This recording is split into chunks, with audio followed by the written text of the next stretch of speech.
যার চলে যায় সেই বোঝে হায় বিচ্ছেদে কি যন্ত্রণা। পুরনো গানের এই লাইন যেন বাস্তব হয়ে ধরা দিল ভারতের কর্ণাটকের দুবারে এলিফ্যান্ট ক্যাম্পে।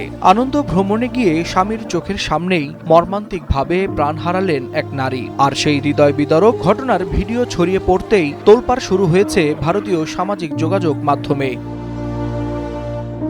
ভারতের কর্ণাটক রাজ্যের কোডাগু জেলার দুবারে এলিফ্যান্ট ক্যাম্পে পরিবারের সঙ্গে ঘুরতে গিয়েছিলেন চেন্নাইয়ের বাসিন্দা ৩৩ বছর বয়সী জুনেশ। পর্যটকদের মতো তিনিও দাঁড়িয়ে দেখছিলেন হাতিদের গোসল করানোর দৃশ্য। কিন্তু কয়েক মুহূর্তের মধ্যেই আনন্দের সেই পরিবেশ রূপ নেয় মর্মান্তিক এক দুর্ঘটনায়।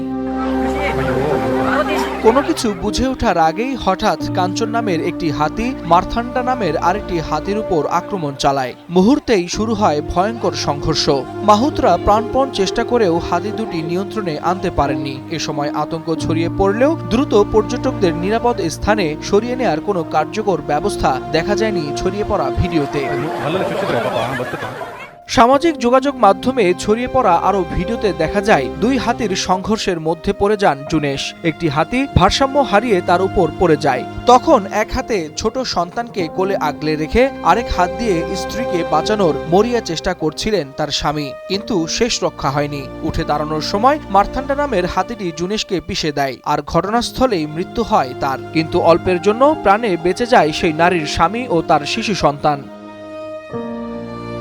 মর্মান্তিক এই দুর্ঘটনার পর ভারতীয় সোশ্যাল মিডিয়ায় হাতির ক্যাম্পের নিরাপত্তা ব্যবস্থার ভয়াবহ অব্যবস্থাপনা নিয়ে প্রশ্ন তুলেছেন। ভিডিওতে স্পষ্ট দেখা গেছে কোনো নিরাপদ দূরত্ব ছাড়াই পর্যটকদের হাতির খুব কাছে যেতে দেওয়া হয়েছিল। এমনকি হাতি দুটি মারামারি শুরু করার পরও দর্শনার্থীদের দ্রুত সরিয়ে নেওয়া হয়নি সেখান থেকে, এমন অভিযোগও তুলছেন কেউ কেউ।